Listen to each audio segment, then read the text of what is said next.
जय हिंद दोस्तों। आप सभी का स्वागत है आपके अपने YouTube चैनल विद्या धाम में। दोस्तों, आज की इस वीडियो में हम दो बड़े अपडेट्स पर बात करेंगे। पहला, 8वें वेतन आयोग में क्या लेटेस्ट डेवलपमेंट हुआ है और कौन सा ऑफिशियल लेटर जारी हुआ है और जिसमें क्या लिखा गया है। और दूसरा, उच्च न्यायालय यानी कि दिल्ली हाई कोर्ट में सहायक सिस्टम, जिसे सेवा प्रथा भी कहा जाता है, उसके ऊपर जो सुनवाई हुई है वहाँ से क्या आदेश निकला है। 7 जनवरी को वह सुनवाई थी। तो आइए दोस्तों, सबसे पहले चलते हैं दिल्ली उच्च न्यायालय की तरफ और जानते हैं कि वहाँ सहायक सिस्टम यानी कि सेवा प्रथा के ऊपर क्या डेवलपमेंट हुआ है और क्या आदेश जारी हुआ है। तो दोस्तों, आप चलते हैं पहले अपडेट की तरफ। 3 नवंबर 2025 को मैंने एक वीडियो बनाई थी सेवा प्रथा के ऊपर, जिसमें मैंने 3 सितंबर 2025 को दिल्ली उच्च न्यायालय द्वारा दिए गए आदेशों का जिक्र किया था। साथ ही 21 सितंबर 2016 को गृह मंत्रालय की तरफ से जो सेवा प्रथा और सहायक सिस्टम के ऊपर ऑफिस मेमोरेंडम जारी किया गया था, उसका भी जिक्र किया था। इतना ही नहीं दोस्तों, लेफ्टिनेंट जनरल प्रकाश मेनन जी ने नवंबर 2022 में एक ब्लॉग लिखा था जिसमें उन्होंने सुप्रीम कोर्ट के फैसले का जिक्र किया था। साथ ही स्टैंडिंग पार्लियामेंट्री कमेटी की जो सिफारिशें थी उनका भी जिक्र किया गया था। और उन्होंने यह भी बताया था कि क्यों उन्होंने कहा कि आर्मी के अंदर सहायक सिस्टम को अग्निवीर योजना धीरे धीरे खत्म कर देगी। तो ये वह वीडियो है, आप चाहे तो इसे देख सकते हैं। आपको वहाँ पूरी A to Z जानकारी मिल जाएगी। इसके ऊपर एक बहुत ही इंटरेस्टिंग चीज़ हुई थी, बहुत सारे कमेंट्स आए थे, उनका जिक्र मैं ज़रूर करना चाहूँगा। जैसा कि आप यहाँ देख पा रहे हैं, एक कमेंट था कि मोदी जी तो क्या खुद ब्रह्मा विष्णु और महेश हैं, भारत से भ्रष्टाचार, सेना से सेवादारी और संविधान से आरक्षण खत्म नहीं कर सकते। दूसरा कमेंट था, ऐसा कोई जज पैदा नहीं हुआ जो सेवा प्रथा को पूरी तरह से खत्म कर दे। तीसरा कमेंट था कि ऐसा कोई जज पैदा नहीं हुआ जो जातिवाद को पूरी तरह से खत्म कर दे।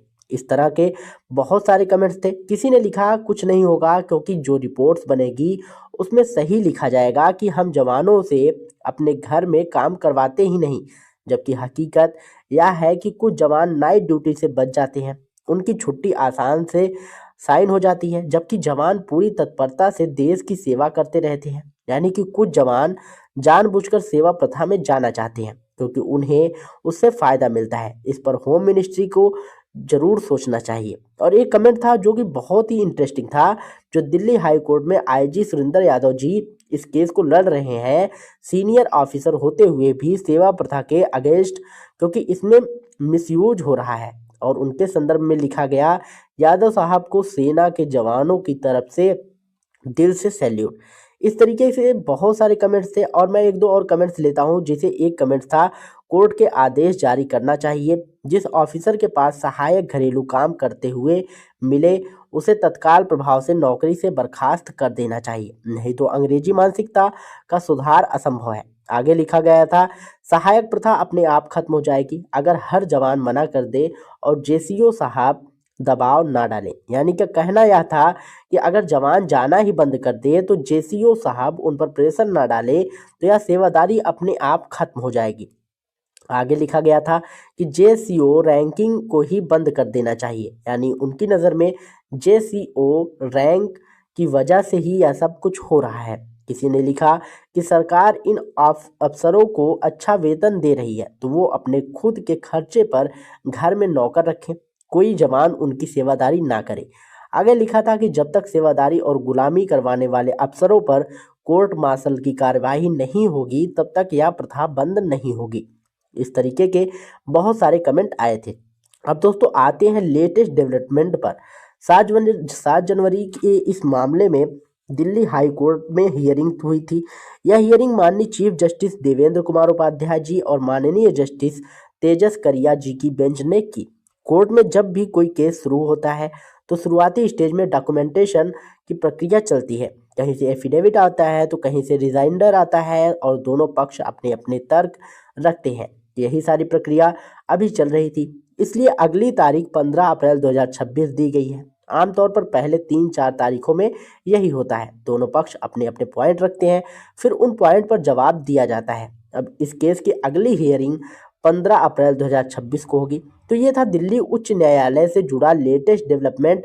अगर आप मेरी पहली वीडियो देखेंगे तो आपको इस केस से जुड़ी पूरी A to Z जानकारी मिल जाएगी कि आईजी सुरेंद्र यादव साहब कौन है। वे वरिष्ठ अधिकारी हैं और उन्होंने खुद यह केस लड़ने का फैसला किया है। उन्होंने यह मुद्दा उठाया है क्योंकि इसमें मिसयूज हो रहा था। अब चलते हैं अगली खबर की तरफ, यानी कि 8वें वेतन आयोग से जुड़ा अपडेट। दोस्तों, आपने अखबारों में देखा होगा कि 8th पे commission 2026 54% salary hike expected with new fitment factor, ये मीडिया रिपोर्ट्स है। लेकिन मैं आपके लिए जो अपडेट लेकर आया हूँ वो पूरी तरह ऑफिशियल डॉक्यूमेंट्स के आधार पर आधारित है। हालांकि मैंने पिछले 1 साल में जो जो डेवलपमेंट हुआ वो सब अपनी वीडियो में बताया है। जब से अनाउंसमेंट हुआ था तब से लेकर अब तक पूरा सफ़र मैंने कवर किया है।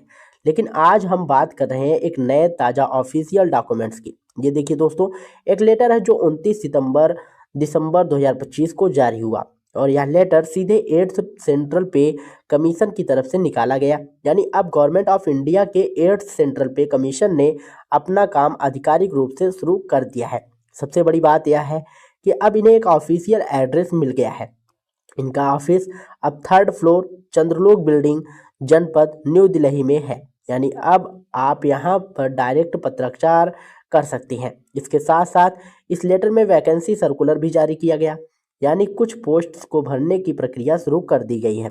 अगर आप मेरी पिछली वीडियो देखेंगे तो मैंने 17 अप्रैल को जारी हुए सर्कुलर का जिक्र किया था, जो department of expenditure finance ministry की तरफ से आया था। उसी की रेफरेंस इस लेटर में भी दिया गया है।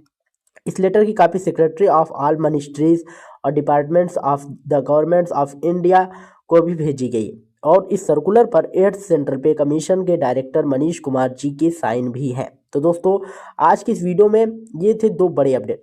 पहला, सेवा प्रथा को लेकर दिल्ली केस की ताज़ा स्थिति, और दूसरा 8वें वेतन आयोग से जुड़ा लेटेस्ट और ऑफिशियल डेवलपमेंट, जिसमें अब उन्हें अपना ऑफिस, अपना एड्रेस और काम करने की पूरी व्यवस्था मिल चुकी है। ऐसे ही जानकारी भरे वीडियो के लिए दोस्तों आप हमारे चैनल को सब्सक्राइब कर सकते हैं। अगर आपको वीडियो पसंद आया तो वीडियो को लाइक करिएगा, शेयर करिएगा, और यदि चैनल पर पहली बार आया हो तो चैनल को सब्सक्राइब करके बेल आइकन जरूर दबाइएगा। और दोस्तों, अगर आपको कोई भी प्रॉब्लम होती है तो आप हमें कमेंट बॉक्स में बता सकते हैं। हमारी टीम आपकी पूरी सहायता करेगी। मिलते हैं नई वीडियो में नई अपडेट के साथ, तब तक के लिए जय हिंद, जय भारत।